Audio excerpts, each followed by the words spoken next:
الحمد لله نحمده ونستعينه ونستغفره ونؤمن به ونتوكل عليه ونعوذ بالله من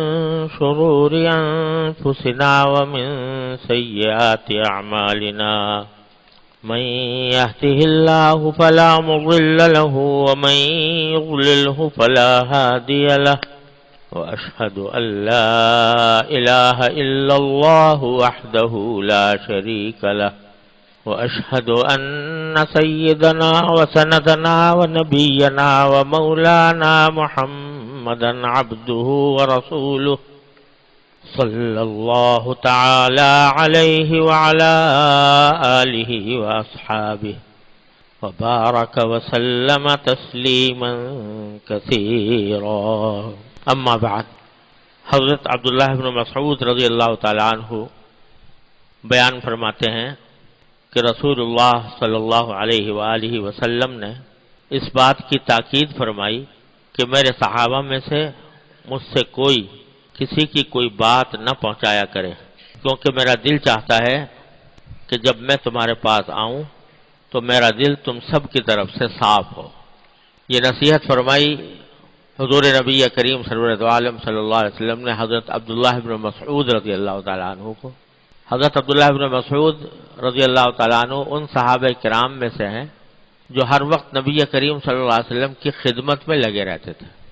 اکثر و بیشتر آپ کے نالین مبارکین یعنی جوتے اٹھاتے تھے۔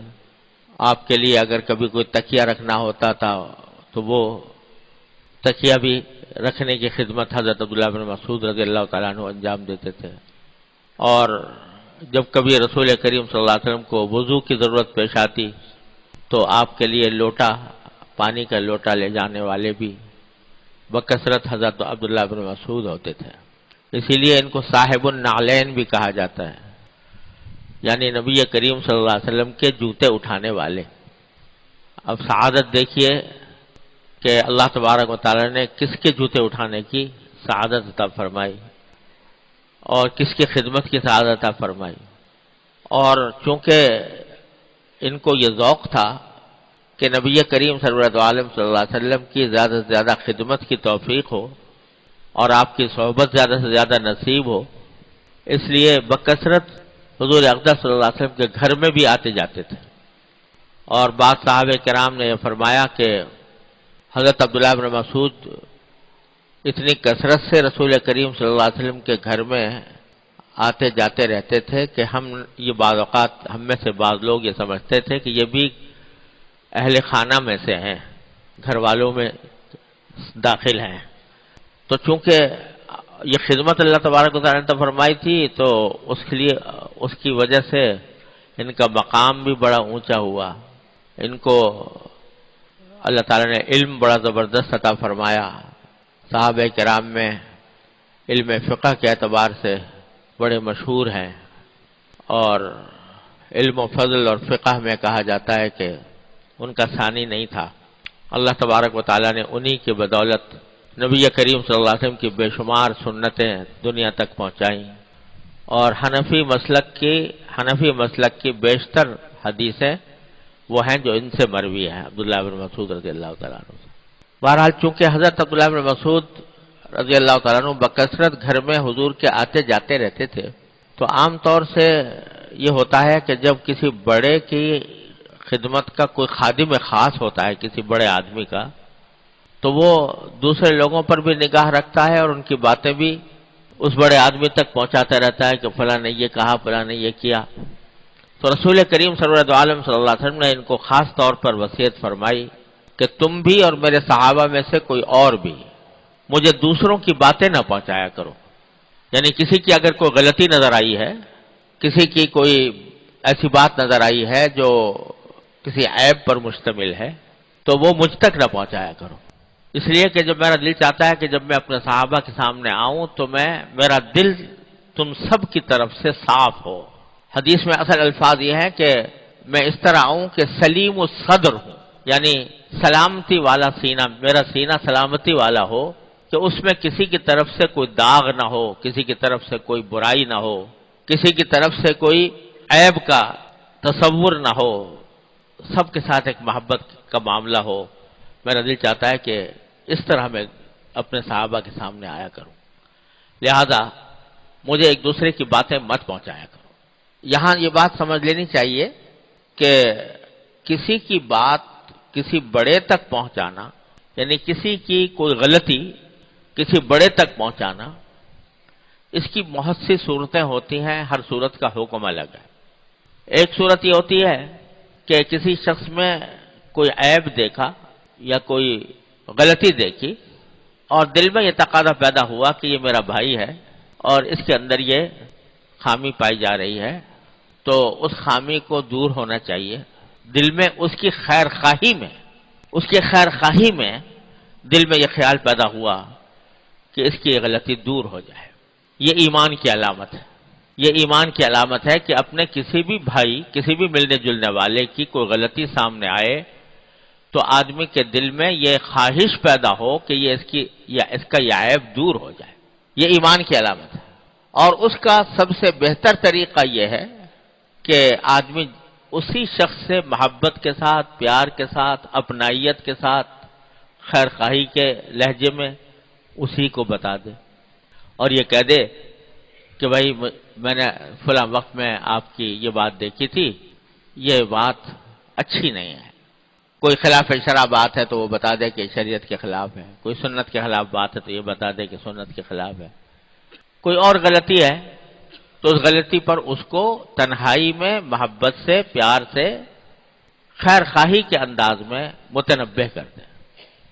یہ طریقہ بتایا نبی کریم. نہ یہ کہ دوسروں سے کہتا پھرتے کہ اس میں فلاں میں یہ عیب ہے، فلاں میں یہ خرابی ہے. اور اسی کو حدیث میں رسول کریم صلی اللہ علیہ وسلم نے ارشاد فرمایا کہ المؤمن مرآت المؤمن، مومن جو ہے وہ دوسرے مومن کا آئینہ ہوتا ہے. اور بڑی خوبصورت مثال دی ہے نبی کریم صلی اللہ علیہ وسلم نے کہ مومن کا آئینہ ہوتا ہے. یعنی بعض اوقات ایسا ہوتا ہے کہ انسان کے جسم میں کوئی خرابی پیدا ہو گئی،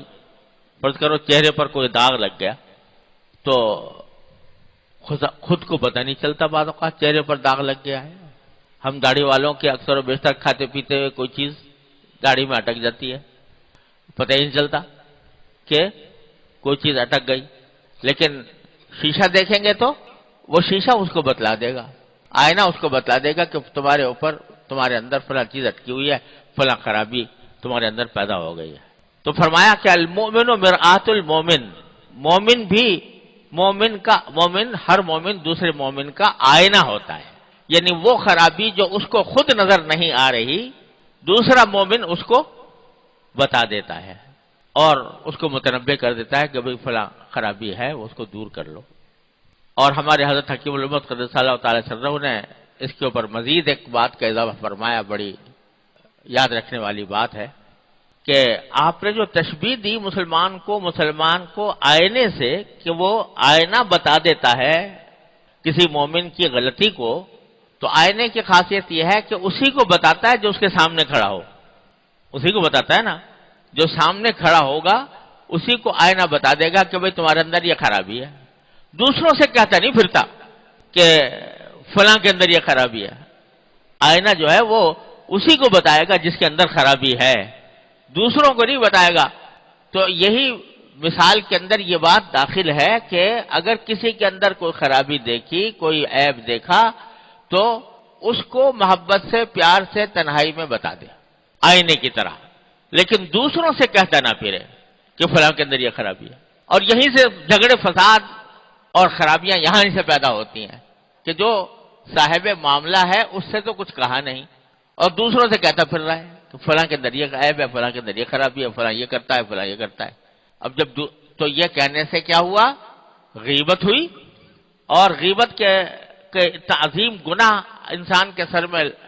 آ گیا، جو زنا سے بھی بدتر، جس کو رسول کریم صلی اللہ علیہ وسلم نے قرار دیا دوسروں سے کہنے کے نتیجے میں. اسی سے کہا، محبت سے کہا، پیار سے کہا، ہمدردی سے کہا، تو یہ تمہارے نامہ اعمال میں ایک عظیم نیکی کا اضافہ ہو گیا. امر بالمعروف نہی عن المنکر، یعنی نیکی کا حکم دینا، نیکی کی تاکید کرنا، برائی سے بچانا، یہ اتنا بڑا عظیم الشان عمل ہے. وہ اس نیکی پر عمل کرتا رہے گا، اس کے نامہ اعمال میں لکھا جاتا رہے گا کہ اس نے اس کو نیکی بتائی تھی. اور اگر کسی برائی سے روکا تھا تو اس کے نام اعمال میں لکھا جائے گا، جب تک وہ برائی سے روکا رہے گا تو اس کے نام اعمال میں لکھا رہے گا کہ اس نے یہ سبب بنا تھا اس کے اس برائی سے رکنے کا۔ اتنا عظیم ثواب۔ اور دوسروں سے کہتے پھرے تو غیبت،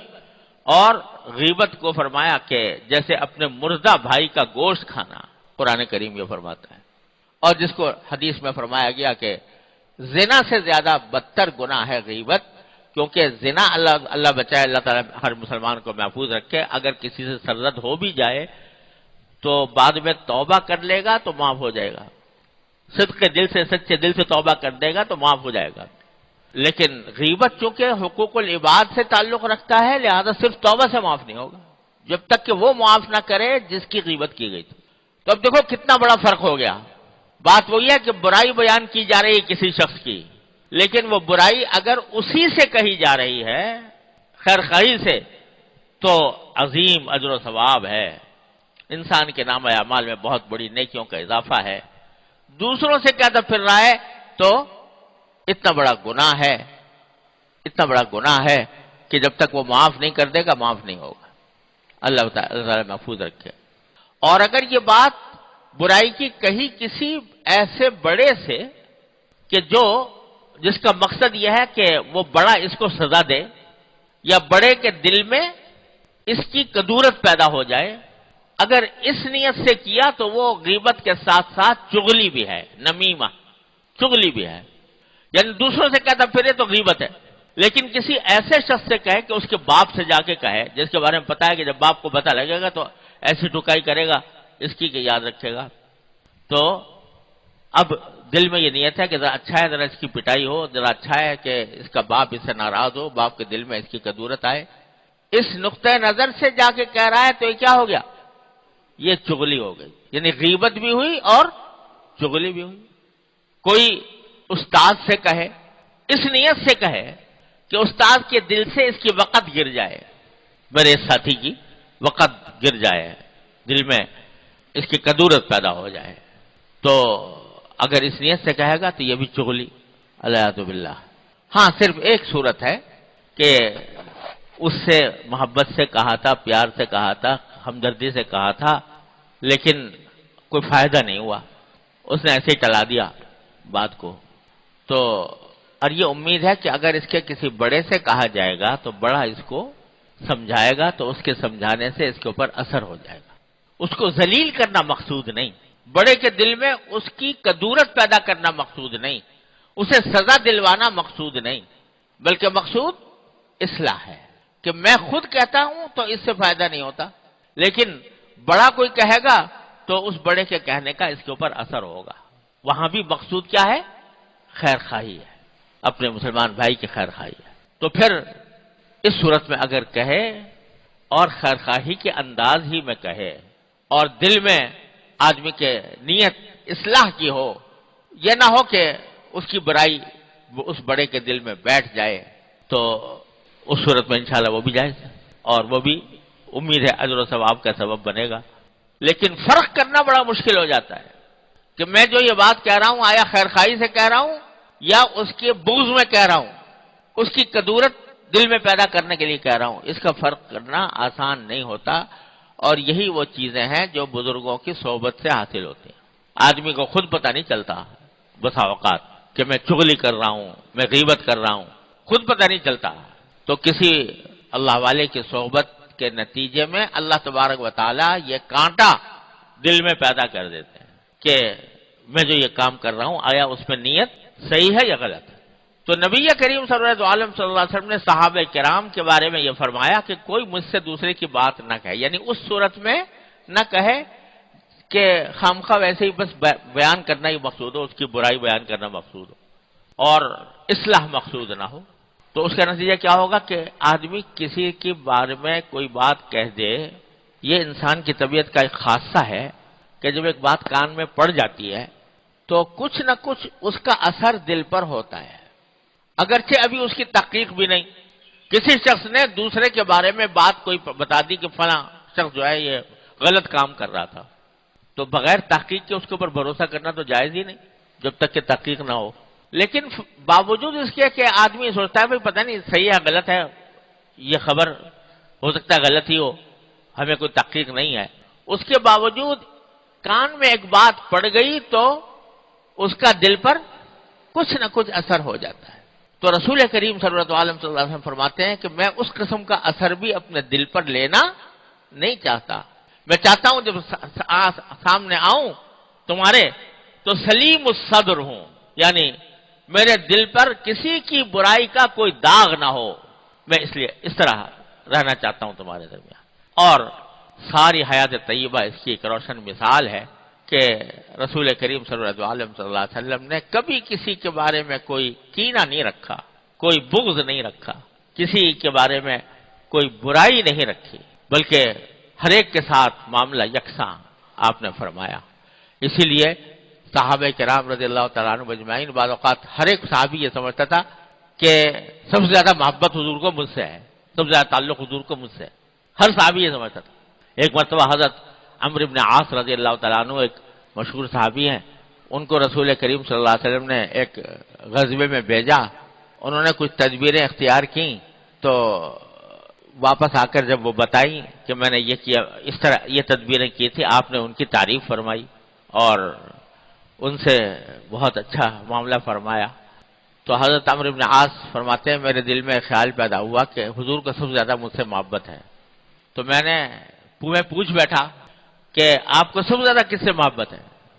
اپنے صحابہ میں سب سے زیادہ محبت کس سے ہے؟ حضور نے فرمایا ابو بکر سے۔ تو اس وقت مجھے یقین ہو گیا کہ ابو بکر کے بعد تو پھر دوسرا نمبر میرا ہی ہوگا۔ تو پوچھا کہ اس کے بعد کس سے ہے؟ کہا کہ ابو بکر کی بیٹی سے، یعنی حضرت عائشہ رضی اللہ تعالیٰ عنہ۔ پوچھا اچھا اس کے بعد کہ عمر سے ہے۔ دو تین نام میں نے لیے اور ہر مرتبہ یہ خیال ہوتا تھا کہ اب میرا نام لیں گے آپ، کیونکہ مجھے یہ لگتا تھا کہ آپ کو سب سے زیادہ محبت مجھ سے ہے۔ لیکن جب دو تین نام لیے اور وہ اوروں ہی کے نام لیتے رہے تو پھر میں نے پوچھنا چھوڑ دیا، میں نے کہا پتہ نہیں کتنے جا کے نمبر پہ میرا نام آئے گا، اس لیے چھوڑ دیا۔ تو حضور اقدس صلی اللہ علیہ وسلم کی ہر صحابی سے ایسا تعلق تھا کہ وہی سمجھتا تھا کہ مجھ سے سب سے زیادہ محبت ہے۔ تو یہ سلیم الصدر ہونے کی بنا پر کہ نبی کریم صلی اللہ علیہ وسلم کا سینہ مبارک سب کی طرف سے صاف تھا، اگر کسی کی کوئی غلطی دیکھی بتا دی، اس کو سمجھا دیا، فہمائش کر دی، لیکن کوئی دل میں لے کے بیٹھ گئے تو اس کا نتیجہ ہوتا ہے کہ انسان کا سینہ جو ہے وہ بجائے سلامتی والا ہونے کے اس میں داغ ہی داغ ہو جاتے ہیں۔ اسی لیے بزرگوں نے فرمایا کہ اگر فرض کرو اپنے کسی بھائی سے، اپنے کسی دوست سے، اپنے کسی تعلق والے سے کوئی شکایت پیدا ہوئی تمہیں، تو اس کا سیدھا راستہ یہ ہے کہ خود اسی سے تنہائی میں بات کر لو، بھائی مجھے آپ کی فلاں بات سے میری طبیعت پر اثر ہوا، میری طبیعت میں شکایت پیدا ہوئی۔ اگر وہ اس شکایت میں کوئی غلط فہمی ہوگی تو اس گفتگو کے نتیجے میں وہ صاف ہو جائے گی، اور اگر غلط فہمی نہیں ہوگی، حقیقت ہوگی، تو ہو سکتا ہے کہ وہ اس کی کوئی معذرت کر لے تم سے، بات صاف ہو، دل صاف ہو جائے گا۔ لیکن آپ لے کے دل میں بیٹھ گئے فلاں نے تو میرے ساتھ اس وقت یہ معاملہ کیا تھا، اور اس کی وجہ سے دل میں لے کے بیٹھ گئے اس کو، اور دل میں لے کر بیٹھنے کے نتیجے میں دل میں اس کے خلاف ایک کدورت پیدا ہو گئی اور ایک نقطہ لگ گیا اس کے خلاف۔ یہی چیز جو ہے پھر آگے جا کر بغض بن جاتی ہے، کینہ بن جاتی ہے، کہ اس برائی کی وجہ سے طبیعت میں اس کی طرف سے بغض پیدا ہو۔ الحمد باللہ۔ ارے بھائی اگر کوئی کسی سے کوئی معاملہ شکایت کا پیش آیا ہے تو براہ راست اسی سے بات صاف کر لو۔ ہمارے ہاں جو بے شمار جھگڑے قصے ہمارے معاشرے کے اندر پھیلے ہوئے ہیں، ان کی ایک بڑی وجہ یہ ہے کہ جو صاحب معاملہ ہے اس سے تو بات کی نہیں جا رہی، اور دوسروں سے قصے کہانیاں کی جا رہی ہیں، اور اس کی وجہ سے دل میں لے کر بیٹھ گئے ہیں۔ تو نبی کریم صلی اللہ علیہ وسلم نے یہ فرمایا کہ سلیم الصدر بننے کی کوشش کرو، اللہ تعالی ہم سب کو اپنی رحمت سے بنا دے کہ ہمارا سینہ صاف ہو، ہر دوسرے کی طرف سے صاف ہو۔ اگر کسی نے کوئی ظلم کیا ہے تو اس ظلم کے حد تک آدمی اس کی دفعیہ کی کوشش کر لے، اس سے دفاع کی کوشش کر لے، اس کی اجازت ہے، لیکن بغض لے کر بیٹھ جانا دل میں یہ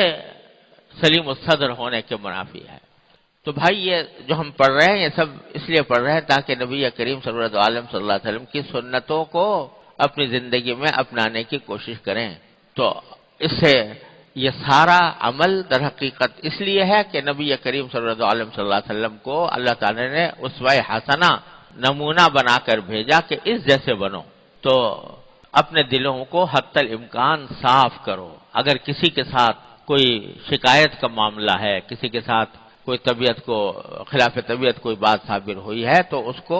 صاف کر لو اس سے، اور پھر اپنے سینے کو صاف رکھو، اللہ تعالیٰ کی طرف متوجہ رہو بجائے اس کے کہ دوسروں سے کہتے پھرو۔ اللہ حضرت انس رضی اللہ تعالیٰ عنہ سے روایت ہے کہ رسول اللہ صلی اللہ علیہ وآلہ وسلم بڑے خوش اخلاق تھے۔ ایک روز مجھے کسی ضرورت کے لیے بھیجا، میں نے کہا کہ خدا کی قسم میں نہیں جاؤں گا،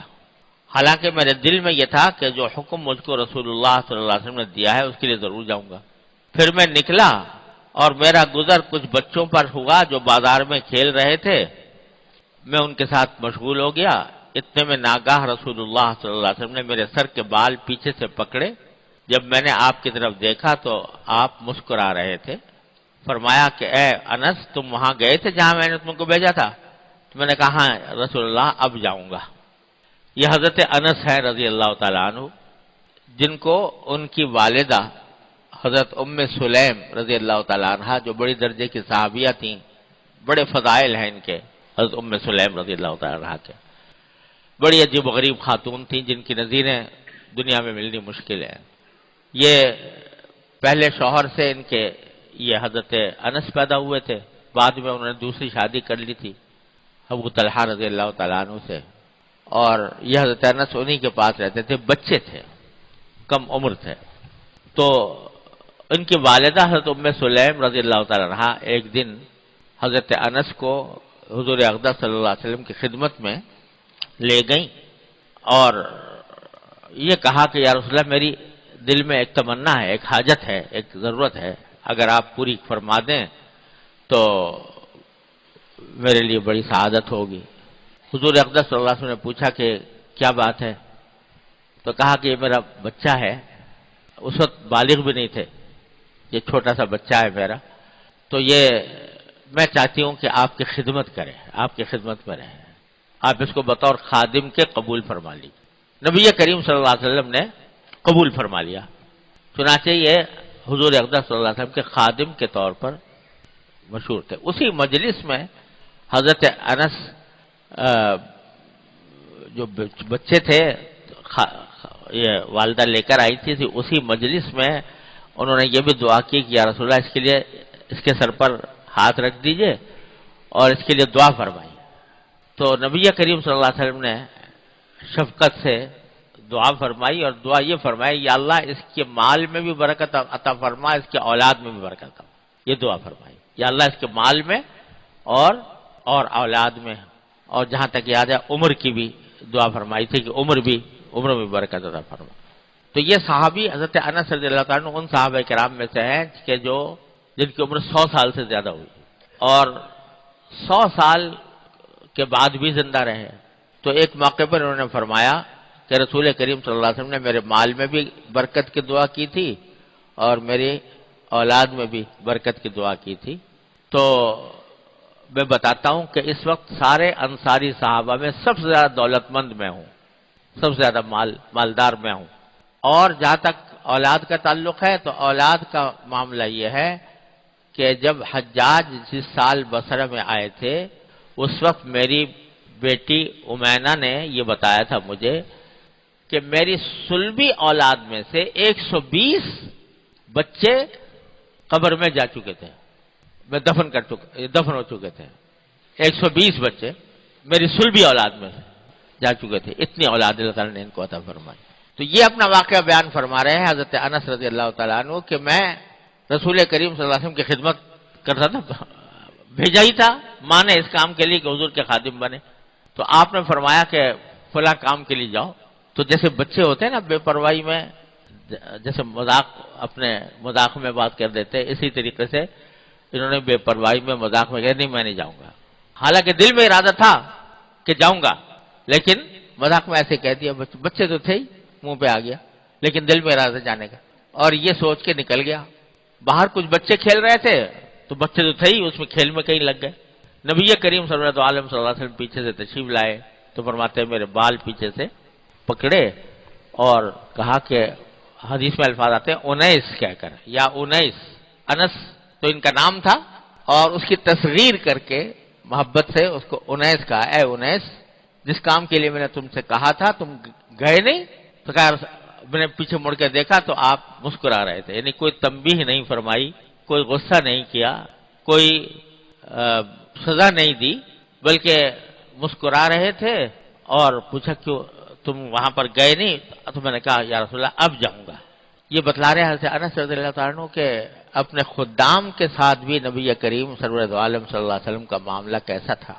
چنانچہ فرماتے ہیں، حضرت انس فرماتے ہیں کہ میں نے رسول اللہ صلی اللہ علیہ وسلم کی خدمت اس وقت سے کی جبکہ میں 8 برس کا تھا، عمر 8 سال تھی۔ میں نے آپ کی خدمت 10 برس تک کی۔ آپ نے کسی بات پر جو میرے ہاتھ سے ہوئی ہو مجھے کبھی ملامت نہیں کی۔ اگر اہل بیت میں سے کسی نے بھی ملامت کی تو آپ نے فرمایا اس کو چھوڑ دو، اگر کوئی بات تقدیر میں ہوتی ہے تو وہ ہو کر رہتی ہے، یعنی اگر مجھ سے کوئی غلطی ہو گئی تو دوسرے لوگ بھی، گھر والے بعض اوقات کہ تم نے یہ کوئی برتن توڑ دیا، کوئی اور ایسی غلطی ہو گئی جس سے کوئی نقصان ہو گیا، تو دوسرے گھر والے تو مجھے ملامت کرتے تھے، لیکن نبی کریم صلی اللہ علیہ وسلم ملامت نہیں فرماتے تھے، بلکہ دوسرے گھر والوں سے بھی کہتے تھے کہ ارے بھائی چھوڑو بھی، جو بات مقدر میں ہوتی ہے وہ ہو کر رہتی ہے، لہذا ملامت کرنے سے کیا فائدہ۔ اور دوسری روایت میں یہ بھی آتا ہے کہ آپ نے 10 سال کی مدت میں کبھی آپ نے مجھ سے اف تک نہیں کہا، اف تک نہیں کہا، اور کسی کام پر یہ نہیں کہا کہ تم نے یہ کام کیوں کیا، اور کسی کام پر یہ نہیں کہا کہ یہ کام تم نے کیوں نہیں کیا۔ یہ ہے سرکار دو عالم صلی اللہ علیہ وسلم کی سنت اپنے ملازموں کے ساتھ، اپنے خادموں کے ساتھ۔ تو بھائی میں یہ عرض کیا کرتا ہوں کہ بعض جو ظاہری سنتیں ہیں وہ تو ہم نے الحمدللہ اللہ تعالیٰ نے توفیق دے دی، اپنا لی ہیں، اور وہ بھی کچھ اس وجہ سے شاید اپنا لی ہے کہ اگر نہ اپنائیں تو ایسے معاشرے میں رہتے ہیں، ایسے مجمع میں رہتے ہیں کہ وہاں اس کے خلاف کرنا مشکل۔ لیکن جو نبی کریم صلی اللہ علیہ وسلم کے اخلاق اور آپ کی جو صفات اور تعامل دوسروں کے ساتھ کا جو طریقہ تھا، ان سنتوں کو ہم نے سنت ہی نہیں سمجھا ہوا اور اس کو چھوڑا ہوا ہے۔ یہ سرکار دو عالم صلی اللہ علیہ وسلم کے رحم دلی، یہ سرکار دو عالم صلی اللہ علیہ وسلم کی تواضع، یہ دوسروں کا خیال، یہ دوسروں کے ساتھ رحمت و شفقت کا برتاؤ، یہ ساری چیزیں وہ ہیں جو چھوڑے ہوئے ہیں، اور اس کا نتیجہ یہ ہے کہ سنت کی برکات سے محرومی ہو رہی ہے، دور ہوتے چلے جا رہے ہیں۔ جب بات دراصل یہ ہے کہ جب اللہ جل جلالہ کے ساتھ تعلق مضبوط ہو جاتا ہے تو پھر اللہ کی مخلوق کے ساتھ بھی آدمی، اللہ کے مخلوق کے ساتھ بھی انسان کا برتاؤ محبت کا برتاؤ ہوتا ہے۔ وہ ساری مخلوق کو اللہ کی مخلوق سمجھ کر یہ سمجھتا ہے کہ میرے اللہ سے اس کا رشتہ ہے، تو لہذا جب اللہ مجھے محبوب ہے تو اللہ کی یہ مخلوق بھی مجھے محبوب ہے۔ میرے حضرت عارفی قدس اللہ تعالیٰ سرہ فرمایا کرتے تھے کہ اللہ جل جلالہ سے محبت کی علامتوں میں سے ایک علامت یہ ہے کہ اللہ کی مخلوق کے ساتھ محبت ہو، کیونکہ الخلق عیال اللہ کہا گیا ہے، جو ساری مخلوق ہے وہ اللہ کی پیدا کی ہوئی ہے، اللہ تبارک و تعالیٰ کی پیدا کی ہوئی ہے، تو جس طرح تم اللہ کی مخلوق ہو اسی طرح وہ بھی اللہ کی مخلوق ہے۔ اگر اللہ سے محبت ہے، اللہ تبارک و تعالیٰ کے ساتھ تعلق ہے، تو اللہ کی مخلوق کے ساتھ بھی محبت ہونی چاہیے، اللہ تعالیٰ کی مخلوق کے ساتھ بھی تعلق ہونا چاہیے، ہر ایک کی خیرخواہی ہونی چاہیے۔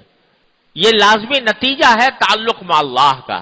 لازمی نتیجہ ہے اللہ تبارک و تعالیٰ کی محبت کا کہ اس کی مخلوق کے ساتھ محبت ہو۔ حضرت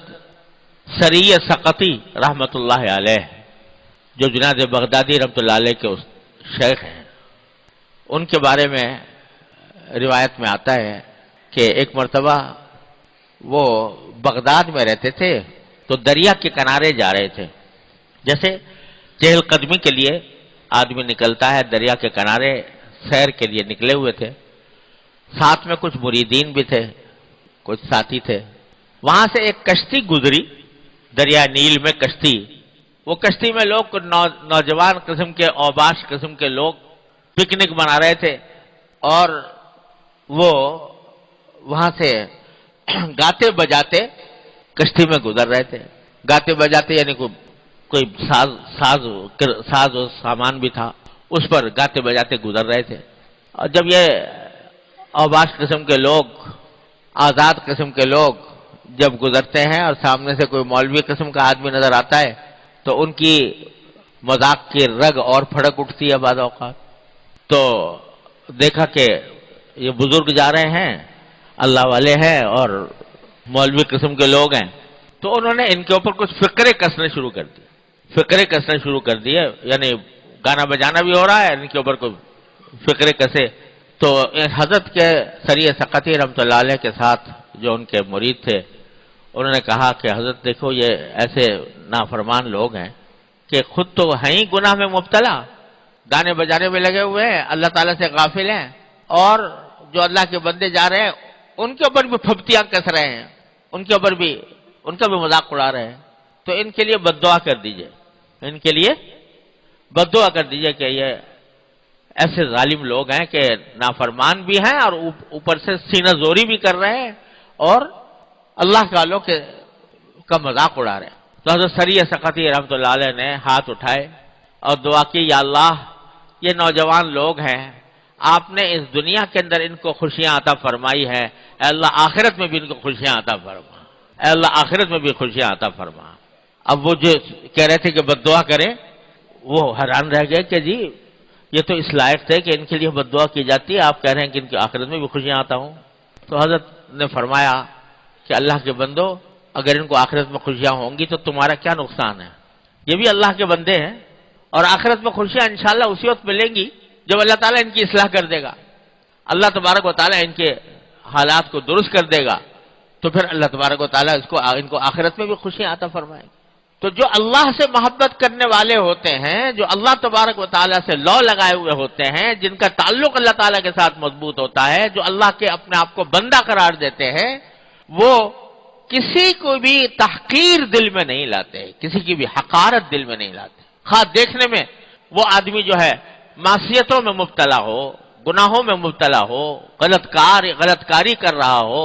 لیکن اس کی حقارت جو اللہ والا ہوگا اس کے دل میں کبھی کسی کی حقارت پیدا نہیں ہوگی۔ حقارت اور نفرت ہے گناہ سے، اللہ کی معصیت سے بے شک نفرت ہونی چاہیے، بے شک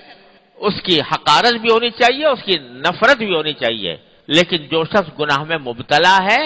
اس کی حقارت نہیں، اس سے نفرت نہیں، اس کی خیر خواہی، اس کی بھی محبت، یہ بھی اللہ کی مخلوق ہے، یہ بچ جائے کسی طرح، اللہ تعالیٰ کے عذاب سے بچ جائے، اللہ تعالیٰ کی ناراضگی سے بچ جائے۔ تو اللہ والے کا کام نفرت کرنا نہیں ہے، اللہ والے کا کام محبت کرنا ہے، اور محبت کے عنوانات مختلف ہوتے ہیں۔ اسی محبت کا ایک عنوان یہ ہے کہ کسی کو غلطی پر دیکھ رہا ہے تو اس کو سمجھا دے، اس کے لیے اور کچھ نہیں تو دعا کر دے، یا اللہ یہ بیچارہ اس مشکل میں مبتلا ہے تو اس کو اس سے نکال دیجئے۔ تو اگر کسی معصیت میں کوئی شخص مبتلا ہے، کسی گناہ میں مبتلا ہے، کسی غلط کاری میں مبتلا ہے، تو اس کے لیے دعا کرو اللہ تعالیٰ سے، وہ غصہ مت کرو، نفرت مت کرو، بلکہ اس کی خیر خواہی کرو، اس پر ترس کھاؤ۔ جیسے کوئی بیمار ہو جاتا ہے، بیماری کسی کو لائق ہو گئی تو بیمار جو ہے، بیمار سے نفرت نہیں ہوتی، بیماری سے نفرت ہوتی ہے، بیمار سے نفرت نہیں ہوتی، بیمار پر ترس کھایا جاتا ہے، بیمار پر رحم کھایا جاتا ہے، اور اس کے حق میں دعا کی جاتی ہے کہ یا اللہ اس کو اس بیماری سے نجات دے دے۔ ایسے ہی اگر روحانی بیماری لگ گئی ہے کسی کو، معصیت جو ہے وہ ایک روحانی بیماری ہے، تو نفرت بیماری سے ہے، نہ کہ اس بیمار سے، اس کے اوپر ترس کھانا چاہیے۔ میرے خسر صاحب حضرت شرافت حسین صاحب رحمۃ اللہ علیہ، جن کا بھی کچھ عرصے پہلے انتقال ہوا ہے، یہیں پر مدفون ہے، میرے والد ماجد رحمۃ اللہ علیہ سے بڑا خصوصی تعلق تھا، اور سارے بزرگوں سے، بزرگوں کے عاشق تھے اور بزرگوں کے ساتھ کی صحبت اٹھائے ہوئے تھے۔ وہ ایک جملہ ہمیشہ میرا ان کا بڑا یاد رہتا ہے کہ اگر کبھی کسی کا کوئی ذکر آ جاتا کسی غلط کام کے سلسلے میں، تو بعض اوقات ذکر کرنا پڑ جاتا ہے کسی وجہ سے، کوئی واقعہ بیان کرنے کے لیے، تو وہ ہمیشہ ایسے صاحب کا ذکر بیچارے کے ساتھ کرتے تھے کہ بیچارے ذرا مسجد میں کام آتے ہیں، بیچارے، یعنی بیچارے کے لفظ استعمال کرتے تھے، یعنی وہ ترس کھانے والا انداز، رحم کھانے والا انداز، نہ یہ کہ عیب لگانے والا، نہ یہ کہ غصہ کرنے والا، بلکہ بیچارہ کہہ کر ایک ترس کھانے والا انداز۔ تو اگر کسی کے کو غلط کام کرتا ہوا دیکھو بھی تو اس کے لیے دل میں ہمدردی پیدا کرو، خیر خواہی پیدا کرو، یا اللہ، دل میں دعا کرو، یا اللہ اس کو اس بیماری سے نجات عطا فرما دیجیے۔ تو اللہ کی محبت، اللہ تبارک و تعالیٰ کی محبت کا لازمی اثر یہ ہونا چاہیے کہ مخلوق، اس کی مخلوق کے ساتھ بھی محبت ہو۔ لہذا یہ جو جھگڑے قصے ہمارے معاشرے میں پھیلے ہوئے ہیں، آخر میں جا کر دیکھو تو اس کا جو علاج ہے وہ بھی اللہ جل جلالہ سے اپنے تعلق کو مضبوط کرنا۔ جتنا جتنا اللہ جل جلالہ سے تعلق مضبوط ہوگا، جتنی اللہ تعالیٰ کے دل میں محبت ہوگی، اتنی ہی مخلوق کے ساتھ خیرخواہی ہوگی، مخلوق کے ساتھ نرمی ہوگی، مخلوق کے ساتھ شفقت ہوگی۔ تو یہ اللہ تبارک و تعالیٰ کے تعلق کا نتیجہ ہوتا ہے، اور اسی کو مضبوط بنانے کی ضرورت ہے کہ چلتے پھرتے اٹھتے بیٹھتے اللہ جل جلالہ کی نعمتوں کا استحضار کرو۔ کن کن نعمتوں میں اس نے پالا ہوا ہے ہمیں، کیا کیا نعمتیں دے رکھی ہیں، اس کا شکر ادا کرو، اس کے نعمتوں کا شکر ادا کرو، اللہ تبارک و تعالیٰ کا دھیان دل میں رکھو، اس کا ذکر دل میں رکھو۔ اور جیسے پچھلی مرتبہ میں نے عرض کیا تھا، کوئی ایسے جملے اپنے دل میں بٹھا لو کہ جس سے ہر وقت اللہ تبارک و تعالیٰ کی یاد تازہ ہوتی رہے۔ یا اللہ میں آپ کا بندہ ہوں، مجھے معاف فرما دی، یا اللہ میں آپ کا بندہ ہوں، آپ میرے رب ہے، یا اللہ میں آپ کا بندہ ہوں، دل کہتا رہے، یہ چلتے پھرتے کہتا رہے، یا اللہ میں آپ کا بندہ ہوں، آپ میرے رب ہے، یا اللہ میں آپ کا بندہ ہوں، میں آپ کا میرے گناہ معاف فرما دی، یا اللہ میں آپ کا بندہ ہوں، میں آپ کا شکر ادا کرتا ہوں۔ اس قسم کے جملے کی رٹ لگا لو دل ہی دل میں، پھر دیکھو کیسے کیا ہوتا ہے۔ اللہ تبارک و تعالیٰ کے ساتھ انشاءاللہ اس سے تعلق مضبوط ہوگا۔ جب اللہ تعالیٰ سے تعلق مضبوط ہوگا، اللہ کے مخلوق کے ساتھ معاملہ بھی درست ہوگا۔ سارے معاملات کی جڑ یہ ہے کہ میرے اللہ کے ساتھ اللہ تبارک اپنا تعلق مضبوط فرما دے۔ اللہ تبارک و تعالیٰ اپنے فضل و کرم سے، اپنی رحمت سے ہم سب کو اس کی توفیق عطا فرمائے۔ اللہم صلی علی سیدنا محمد وعلی آل سیدنا محمد کما صلیت علی ابراہیم وعلی آل ابراہیم انک حمید مجید۔ یا اللہ اپنی رحمت سے ہمارے تمام گناہوں کو معاف فرما، یا اللہ ہمارے اعمال و اخلاق کی اصلاح فرما، یا اللہ اپنی رحمت سے اپنی ذات کے ساتھ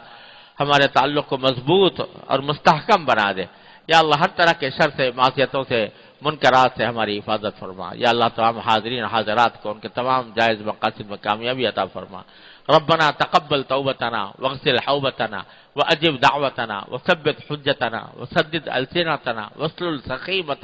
صدورنا۔ اللهم لا تدع لنا ذنبا الا غفرته ولا هما الا فرجته ولا دينا الا قضيته ولا حاجة من حوائج الدنيا والآخرة الا قضيتها ويسرتها يا رحمن